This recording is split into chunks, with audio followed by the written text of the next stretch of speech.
자, 안녕하세요. 지난 시간에 우리 성경적 세계관, 그리스도인의 세상 보기 오리엔테이션 겸 해서 세계관이란 무엇이고 또 기독교적 세계관, 복음주의 세계관이란 무엇인가라는 이야기를 했었고요.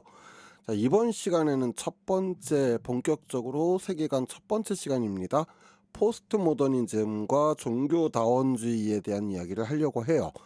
자, 포스트 모더니즘과 종교다원주의에 대한 이야기를 하기 위해서는 먼저 서양 철학의 흐름을 좀 살펴보려고 합니다. 물론 아무리 간단하게 한다고 해도 서양 철학사를 짧게 설명한다는 게 좀 어렵지만 오늘 이야기할 본질이 뭐 철학 수업은 아니니까 그냥 흐름만 간단하게 짚고 넘어가면서 철학의 주제가 어떻게 흘러왔는가를 좀 보도록 할게요.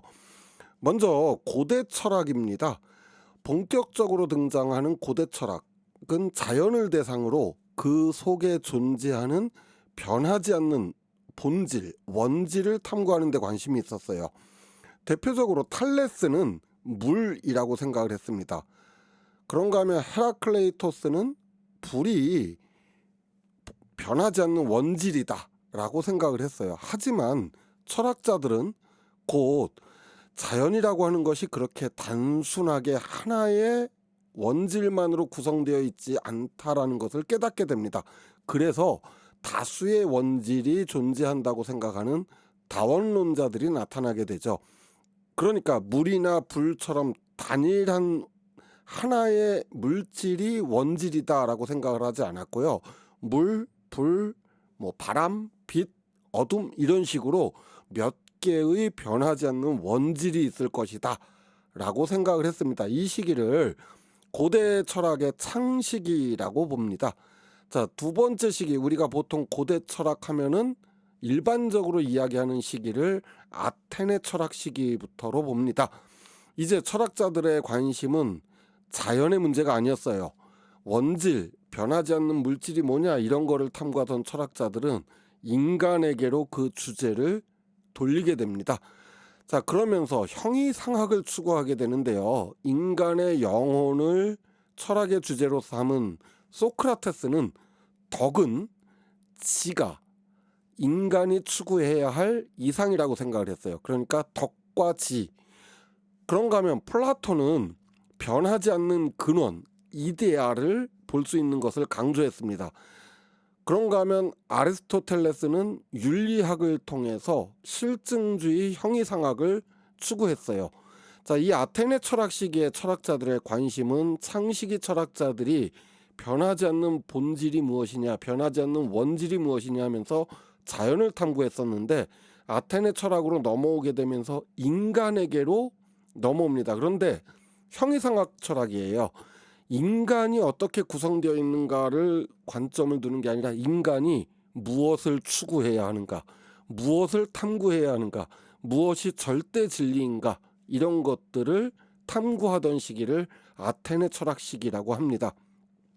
고대 철학의 3기는 헬레니즘 철학인데요. 대표적으로 이제 인간 스스로의 힘으로 안심 인명, 마음을 편안케 하고 뭐 수명을 길게 하는 안심 인명을 추구를 하게 돼요. 대표적으로 제노는 금욕주의, 인간의 욕망을 억눌러야 한다라고 하는 스토아 학파와 에피쿠로스 같은 철학자들은 반대로 쾌락을 추구해야 된다라고 해서 쾌락주의, 에피쿠로스 학파가 등장을 하고요. 그런가 하면 모든 것을 의심해봐야 된다라고 하는 피론이 창시한 회의학파가 있습니다. 이 피론 같은 경우는 인간은 진리를 찾지 못했다. 그러므로 진리를 찾을 때까지 끊임없이 의심해봐야 된다. 이렇게 주장을 했습니다. 자, 그러면 이제 고대 철학의 흐름을 보면 창시기에선 자연에서요. 아테네 철학에서는 인간이 본질적으로 탐구해야 될 것은 무엇인가라는 고민이 들어갔고요. 헬레니즘 철학에 와서는 그것을 욕망을 억누르는 금욕 또는 욕망에 순응하면서 쾌락을 추구하는 것이 인간이 해야 될 일이다라고 생각을 했는가 하면은 피론 같은 철학자들은 아니다, 인간은 진리를 찾지 못했다, 모든 걸 의심해봐야 된다, 이렇게 하다가 중세 철학으로 넘어오게 됩니다. 자, 중세 철학에서는 이제 기독교라고 하는 종교가 등장을 하게 되면서 일명 기독교 중심의 교부 철학이 등장을 하게 돼요.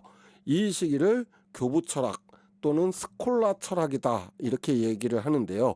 대표적인 게 이제 안셀무스가 나는 진리를 알기 위해서 믿는다, 즉 신앙의 내용을 지식에 의해서 기초를 삼은 초기 교부 철학이 되겠습니다. 자, 중기로 넘어가면서 토마스 아퀴나스의 스콜라 철학은 아리스토텔레스의 사상을 성경에 접목을 시키게 돼요. 그러면서 하나님이 계신 5가지 이유 막 이러면서 논리적으로 하나님이 존재하고 실존하다라는 걸 증명하고자 노력을 합니다. 자, 그런가 하면 후기로 넘어가면서는 신앙과 지식은 완전히 분리되면서 스콜라 철학이 붕괴되기 시작을 하죠. 자, 그러다가 이제 르네상스 시기를 맞이하게 됩니다. 다시 중세 철학에서 신을 탐구하던 철학이 인간의 본질의 문제로 넘어오게 됩니다.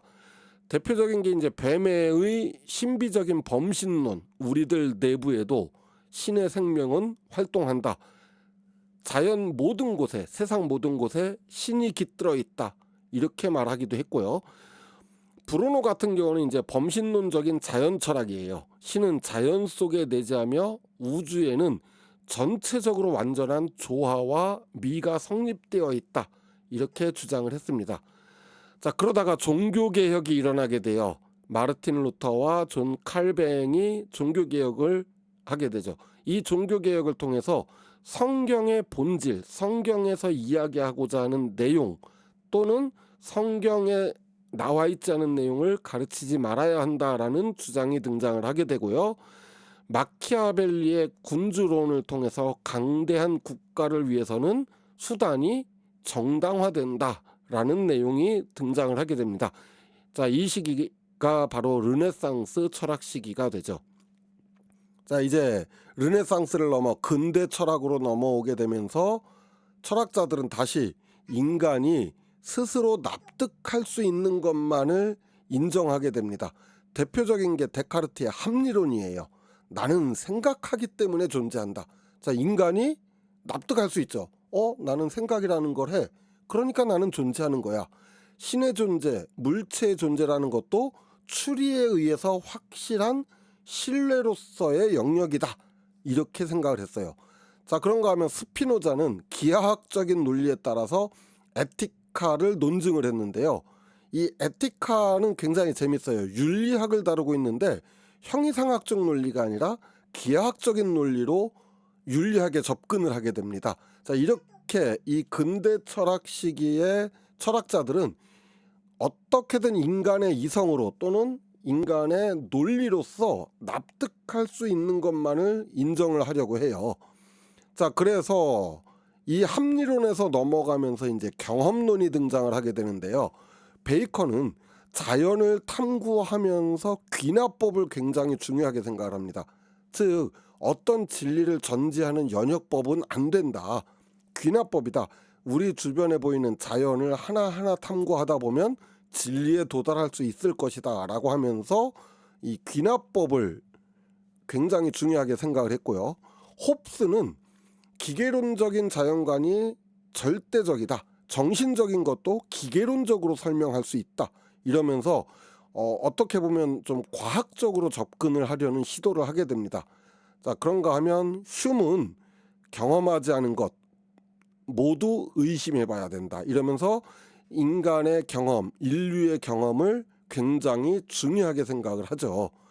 자, 이 경험론을 넘어서게 되면서 이제 칸트로 넘어가게 됩니다. 칸트는 도덕적 실천의 입장에서 형이상학을 세울 수 있다. 즉, 형이상학, 눈에 보이지 않는 것을 탐구하는 것은 도덕적인 실천을 통해서 접근할 수 있다, 이렇게 봤어요. 그래서 인식능력 그 자체를 비판함으로써 철학의 새로운 길을 열었다라는 평가를 받게 되죠. 자, 이것을 비판 철학이라고 합니다. 자, 그러다가 독일로 넘어가면서 헤겔이라고 하는 철학자가 등장을 하게 되는데요. 이 헤겔은 이성을 본질로 하는 절대자의 자기전개, 이성주의적 형이상학을 주장을 합니다. 약간 요 헤겔 철학은 좀 어려운 부분인데 쉽게 말해서 형이상학이라고 하는 것도 이성으로서 납득할 수 있고, 그 이성을 절대자, 어떤 절대적인 존재가 인간의 이성을 활용해서 스스로를 증명하고 있다. 뭐 요렇게 이해 좀 정확하진 않은데 이 헤겔 철학은 좀 어렵습니다. 뭐 서양 철학이 다 어렵기는 해요. 말장난이긴 하지만 어쨌든 이제 다음으로 현대 철학으로 넘어가게 됩니다. 자, 헤겔 이후에 대표적으로 마르크스와 엥겔스가 등장을 하죠. 변증법적인 유물론. 자, 눈에 보이지 않는 것, 인간이 감각적으로 느낄 수 없는 것, 이런 걸 탐구하지 않는다 라고 주장을 하게 되면서 유물론, 즉 만져지고 보여지고 감각적으로 느껴지는 것이 유일하다라고 주장을 하게 됩니다. 자, 쇼펜하우어 같은 경우는 이제 염세 철학으로 유명하죠. 인간의 삶은 고통이다. 그러면서 관조, 그러니까 사색과 깊이 있는 관찰을 통해서 인간의 삶을 이해할 수 있어야 한다라고 하는 관조로서의 삶을 강조를 하고요. 키에르케고르 같은 철학자들은 이제 실존 철학이라고 해서 삶이라고 하는 것은 거꾸로만 이해될 수 있을 뿐 앞으로를 살아야 한다. 기도라고 하는 것은 기도하는 사람의 본성을 바꾸는 것이다. 즉 인간의 실제적인 삶은 구체적이고 개별적이며 중요한 것은 오직 자기 자신이다.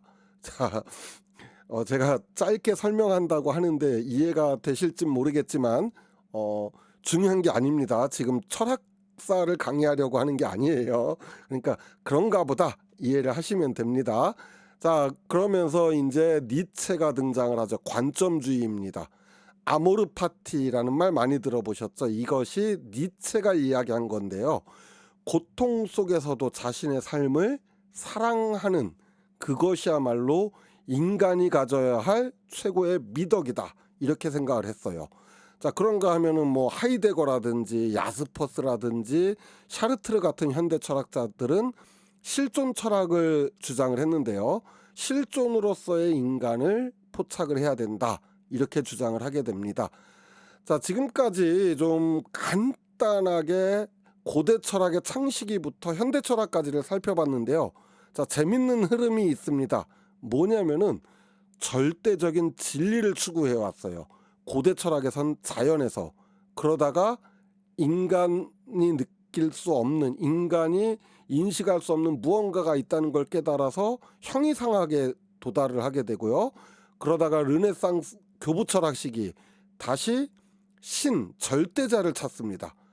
그러다가 종교개혁 즈음해서 르네상스가 일어나게 되면서 인간에게로 관점이 넘어오게 되고 거기에 이제 유물론이라든지 실증주의라든지 이렇게 인간이 직접적으로 탐구할 수 있는 것. 자, 어쨌든 간에 이 서양 철학의 일련된 흐름은 자연에서 절대자로, 절대자에서 인간으로 왔다 갔다 하면서 무엇을 찾았냐면요.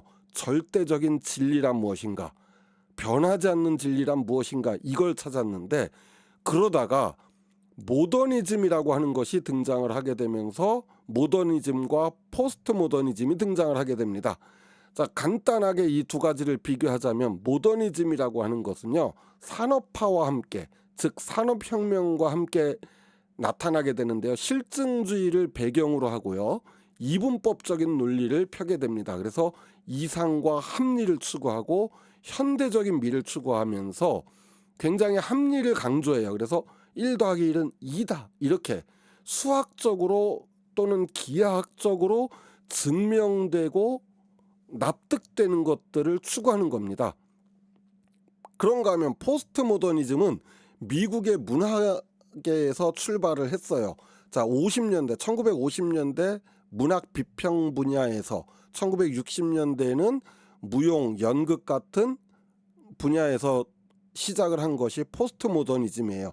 단순한 미학적 차원의 용어가 아니라 서구의 역사, 문화, 정치 일반에 나타난 현상으로 의미가 다양하며 특히나 모더니즘에 관련해서 후기 모더니즘을 의미하는지 아니면 모더니즘을 초월하고 극복하는 탈모더니즘인지에 대해서는 논란의 여지가 있지만 어쨌든 이 포스트 모더니즘은 실존주의, 케고르나 니체의 사상을 배경으로 하고요.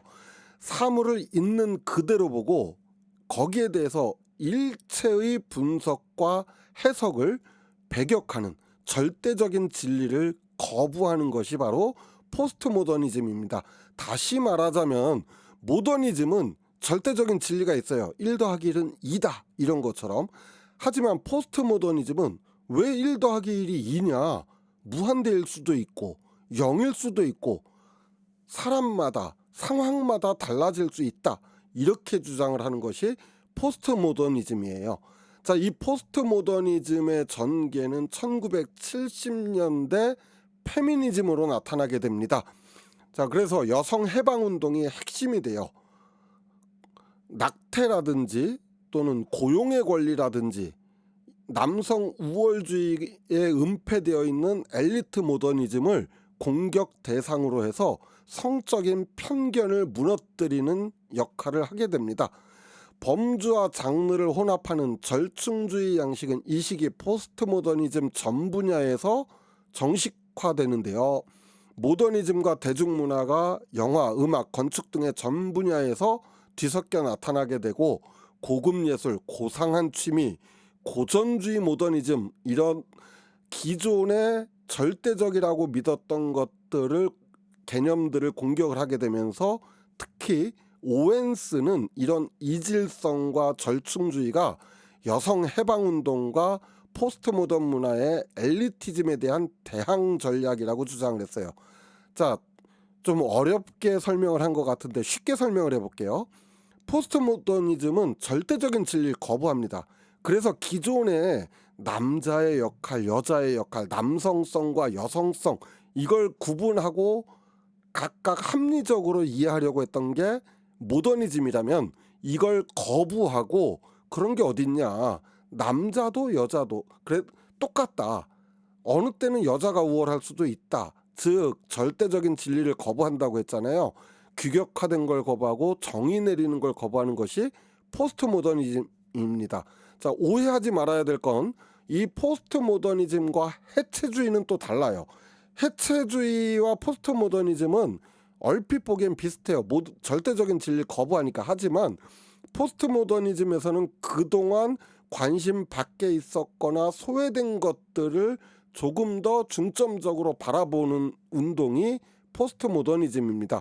이 포스트 모더니즘은 1980년대로 넘어오게 되면서 동시적 다원적인 현상으로 나타나게 되는데요. 관객들에게 즐거운 선택을 주는 것이 목적이 아니라 차라리 불안감을 던져준다 해서 이 80년대의 다원적인 미술은 이념과 형식의 무정부적 차원에서 미술운동이 즐비하게 도열하는 시기가 되고요. 이 시기에 포스트 모더니즘의 한 분야로서 해체주의가 등장을 한 거예요. 이 포스트 모더니즘이 오늘날에 가장 강하게 나타나는 것은 바로 PC운동입니다. 자, 초창기에는 페미니즘이 중심이었지만 이 PC운동, 즉 보편적 정의에 대해서 탐구를 하게 되면서 이제 인종차별의 문제라든지 또는 남성과 여성의 성 역할을 나누는 성차별 문제, 그 중에서도 특별히 여성 해방운동이라든지 이런 것들을 전개하기 시작을 한 이 PC운동의 배경은 바로 철학적 배경에 포스트 모더니즘이 있다라고 하는 겁니다. 자, 여기까지 이해를 하게 됐으면은 이제 기독교의 전통적인 구원관에 대해서 한번 살펴보려고 해요. 먼저 예정론이 있고요, 칭의론이 있고요, 그 다음에 성화론이 있습니다. 이 세 가지의 구원과는 예정론은 구원받을 자는 하나님이 이미 예정하셨다. 하나님의 절대적인 주권이다. 누가 구원받을지 모른다라는 것이에요. 자, 두 번째 칭의로는 예수님의 대속의 은혜를 말미암아 그것을 믿고 받아들이면 구원에 이를 수 있다라는 것이고요.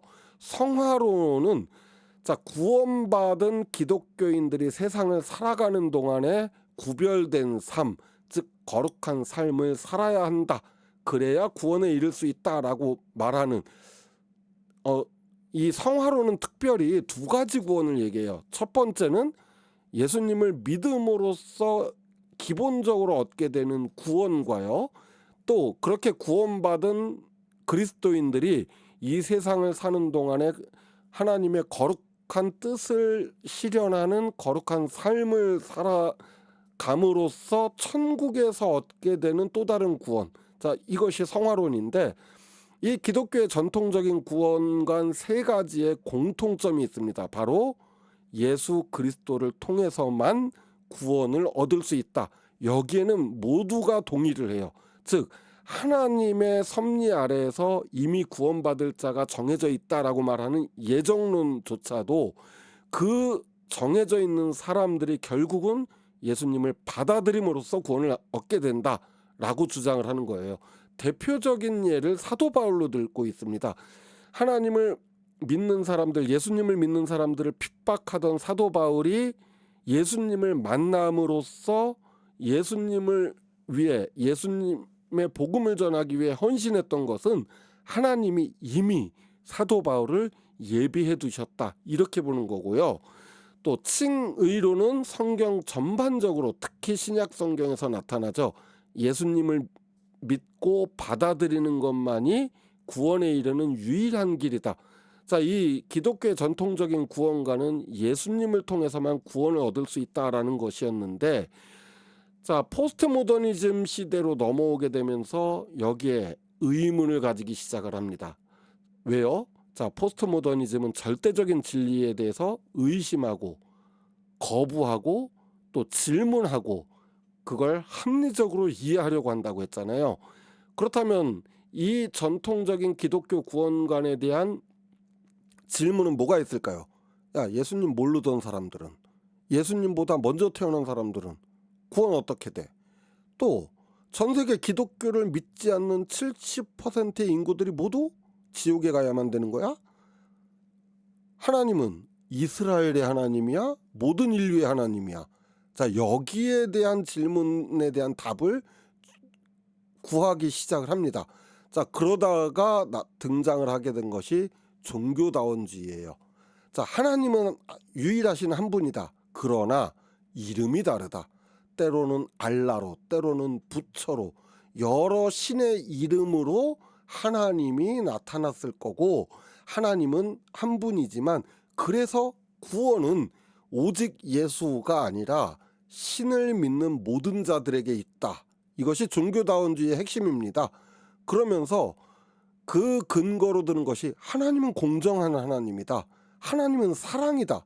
인류를 구원하기 위해 많은 노력을 기울이시는 것이 바로 하나님이다라고 보는 거죠. 자, 그런데 이런 종교다원주의의 한계와 오류에 대해서 짚어보자면요. 먼저 성경은 이미 다양한 신들의 존재에 대해서 언급을 하고 있어요. 먼저 출애굽기 20장 3절에 보면요. 너는 나 외에는 다른 신들을 내게 두지 말라. 즉 다른 신들이 있다라는 것을 성경은 말하고 있어요. 시편 96편 5절에 보면은 만국의 모든 신들은 우상이지만 여호와께서는 하늘을 지으셨다 하면서 하나님이 오직 유일한 신이다라는 것을 선언을 하고 있죠. 자, 또 이런 종교다원주의의 구원론의 문제는 뭐냐면요. 하나님이라고 하는 어떤 절대자를 인간의 제한된 합리적 사고로 이해하려고 하는 시도라는 것입니다. 즉 이것은 좁은 문을 넓혀보려는 인간적인 시도가 되는 것이죠. 이런 종교다원주의는 그렇다면 왜 등장을 하게 됐을까요? 자, 물론 앞서 설명한 것처럼 포스트 모더니즘의 영향도 있지만 보다 더 근본적으로 들어가 봅시다. 자, 아담과 하와가 에덴 동산에서 하나님이 먹지 말라라고 하는 선악을 알게 하는 나무 열매를 먹게 돼요. 자, 그런데 보세요.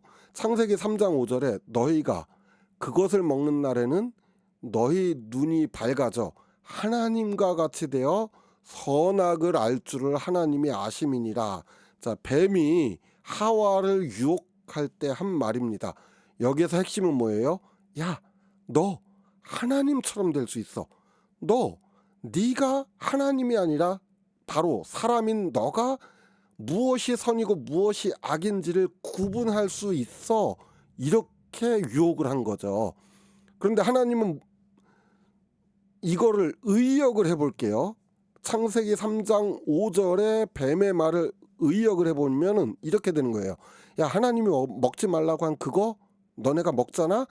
그럼 너네는 하나님이 되어서 선악의 기준을 스스로 정할 수 있게 될 거야. 이렇게 말한 거죠.